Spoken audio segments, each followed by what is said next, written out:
Thank you. Very proud to be at PDF1 and 10 times as proud to be at PDF10. Thank you to Micah and to Andrew and to Chris for having me today and for having me as the last in the lineup, a panel of 3 women, I might add. As someone who's organized a lot of conferences, I can tell you it is deeply heartening and encouraging. So this week, Wired Italy called me, alas, not to offer me a free trip to a conference in Italy, but simply to ask me for a quote about recent developments with regard to the Five-Star Movement Party in Italy. Some of you may know they came in second in the elections in February, and they are rolling out, as the German pirates have done, the use of liquid feedback, the open source platform for citizen engagement and discussion and what some might call liquid democracy or proxy voting to really create a system of engagement. And they have aspirations to roll it out in Rome and Milan in regional use and to have 300,000 people using it in the coming months. So the question is, and I was asked, is this a meaningful and fundamental change, a real transformation in the way that we think about the lawmaking and policymaking process, or is it potentially just the layering on of yet another website, yet another tool, yet another wiki? As my friends like to describe what I do, they refer to me as wiki blah-blah-blah woman. And so that's really sort of the question. And Micah asked me, what do politicos need to know about tech? And I would say in many ways the answer is nothing. What we need to be thinking about, whether we're in institutions of government or other kinds of organizations, is how to fundamentally reorganize and change what we do. To open up and rethink the process by which the government interacts with and works with citizens, how we work together to solve problems and to create public goods in fundamentally new ways. Tech is giving us some guidance about what that reimagining could look like. When we see how companies in the clothing industry are able to use real-time data and big data and real-time feedback to make 10,000 products and get it into stores based on our preferences in a matter of weeks, not even a matter of months or years. When we see how companies like Innocentive are able to gather a coterie of 200,000 solvers from 200 countries, I'm getting the numbers slightly off, but hundreds of thousands of people who are engaged in helping the pharmaceutical industry largely to solve problems for bounty. When we see the ways like companies here in New York like Gerson Lehrman are able to work for 15 of 20 of the largest banks, private equity firms, and other investment organizations to help them get in real-time expertise to make decisions smarter and faster. Everything I'm wearing, I think, comes from Zappos because they have such fundamentally wonderful customer service in the way that they sell their work, sell their products. And of course, who isn't familiar with the social recommender systems that we see on sites like Netflix or Amazon that help to tell us if one person buys something, what I might want to buy instead, the use of that kind of targeted advertising techniques. We'll hear talk, I'm sure, very much over the next 2 days about the peer economy, taking out the middleman and changing the way we offer services, whether taxis or hotel rooms. The way we're actually able to customize on our platforms the experience that we have, and the use of platforms through what we used to call amateur content production, not where the platform provider or the company provides all the content, but where they create an opportunity for you and for me to create content like t-shirts, express ourselves and sell them to other people. We see the use of technology as a driver for fundamental transformations in the way the businesses are working, to use real data to drive feedback, to really open up the way that they're getting feedback from customers and employees, to really decentralize the way that they're working in fundamentally new ways, with real outcomes for those businesses. But those outcomes, of course, are focused on money, on the bottom line, and not focused on the solving of public problems. So you can have the use of real-time data in the clothing industry, but the success is still built on the back of workers in places like Bangladesh who suffer from workplace conditions like this. You have pharmaceutical companies tapping outside expertise, but what about AIDS drugs in Africa? And what about actually distributing medicines more fairly and equitably? You have banks and investment companies able, again, to tap the intelligence and expertise to ask people who know, to actually do that asking that Catherine talked about, but to the end of making people richer. And of course, the peer economy is in the throes of taking off, and it's fraught by problems, and these are some of the policy issues that you'll hear about. But we have to figure out today, how do we solve public problems? How do we address issues, whether it's malaria or educational equity or the kinds of issues that Catherine showed us so starkly. How do we actually use these techniques, again, not to layer on a website or simply add a tool, but to really transform how government looks? We're seeing lots of examples. There's a lot of amazing apps. I just came from Health Data Palooza last night, where we saw lots of great healthcare apps. But fundamentally, government still looks like this. The platform of government is bureaucracy. It's about centralizing information, closing doors. It still very much looks like this. And of course, most people in our interaction with government and in the life of our democracy, because no one's doing that, asking, what are we doing? We're voting in elections once a year at best. We're starting to see trends of this transformation. Down the street here at the CUSP program, the Center for Urban Science and Progress at NYU, they're looking at how to use big data to spot where the problems are, noise and pollution, et cetera, in New York City, so that we can help policymakers make better decisions in real time. We're seeing the use of data now to help consumers make better decisions, us, citizens, make better decisions and take into our own hands decisions about our healthcare and our wellness, of the kind that we saw at Health Data Palooza and that you see emerging from the smart disclosure movement. And of course, we see the use of data to drive collaboration and engagement from citizens in doing things like reorganizing the White House website.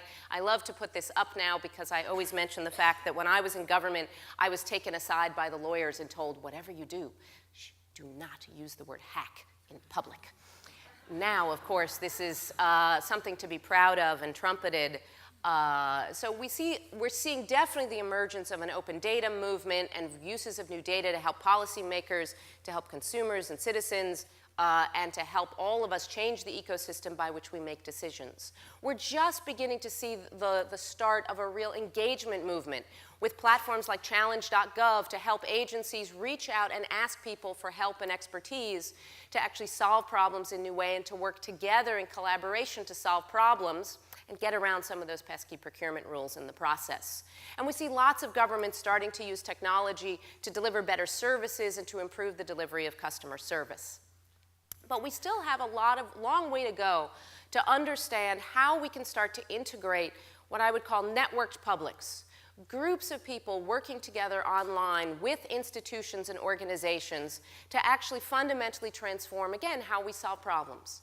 We have a lot to do to mine what we already understand about how groups work together, because they work together in very different ways. We can talk about networks writ large, but there is a real typology of the different ways we can work together online and offline, whether it's to do something at one end of the spectrum, like working as individuals to guess at policy outcomes in the foreign policy context and participate in a prediction market, where we're each working individually, but our preferences are aggregated on a network.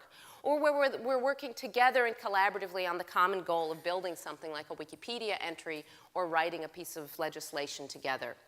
So I think it's important to sort of understand and to look at these different ways in which we can leverage what we can do together, particularly online, when we think about how to reimagine how our institutions can work.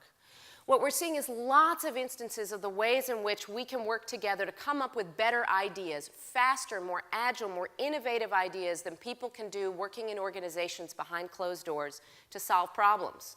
In 2010, I picked there's 1,000 examples of this now. In 2010, the Indian government crowdsourced the new design for the rupee and got 3,000 entries, from which they chose the winning entry from a graduate student in India. But we also have ways of leveraging and tapping people's ability to gather data, to find mistakes in data, to analyze data quality, and to help to do that work of allowing us to make better decisions in real time. So we're seeing whether it's companies or nonprofits that are helping to leverage those with statistical and data analysis expertise, like Kaggle here, DataKind here in New York, that are actually helping us to think about and make it possible to use data in new ways. We can also do tasks together.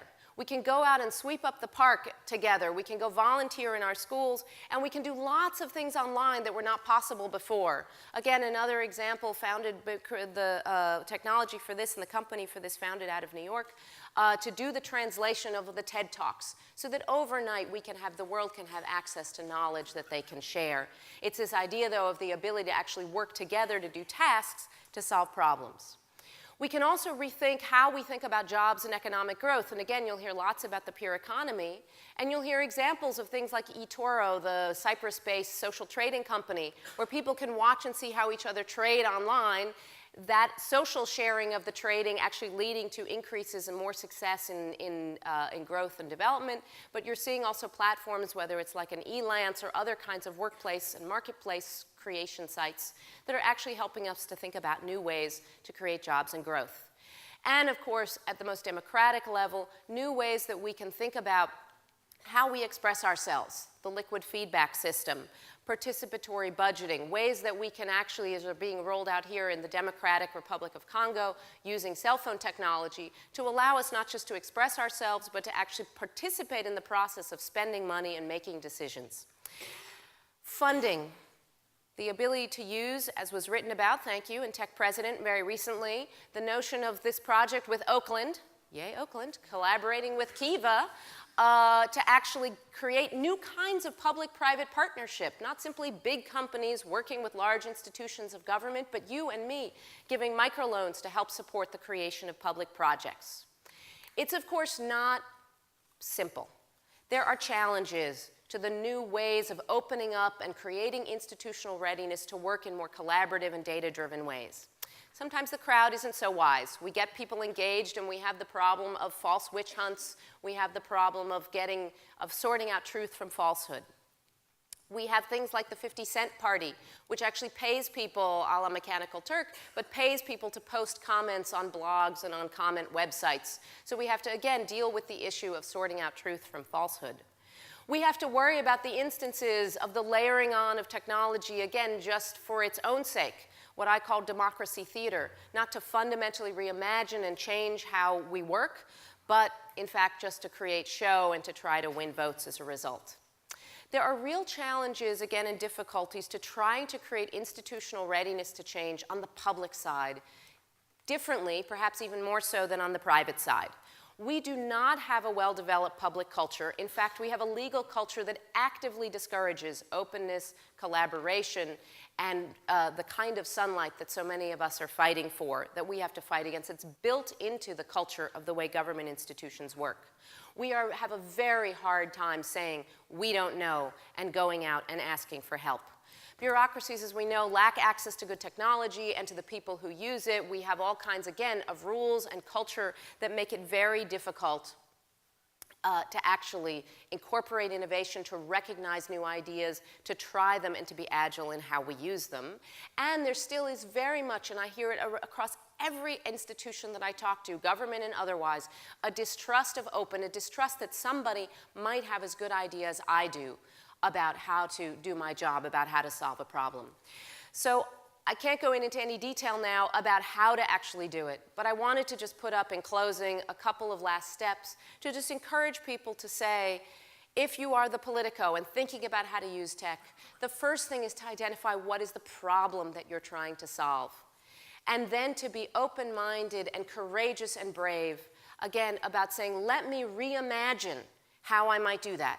You don't have to tread new waters that have never been trodden before. There are lots of examples. There are lots of platforms and tools and technologies out there in the community and people in this room who will help you know how to use them to the end of solving problems in new ways. So all I can encourage you to do is to do it. Try it again. Learn from what you do, and then to do it some more. Because it's only through practice that we will open up and change how we work together and fundamentally reimagine our government and our democracy. Thank you.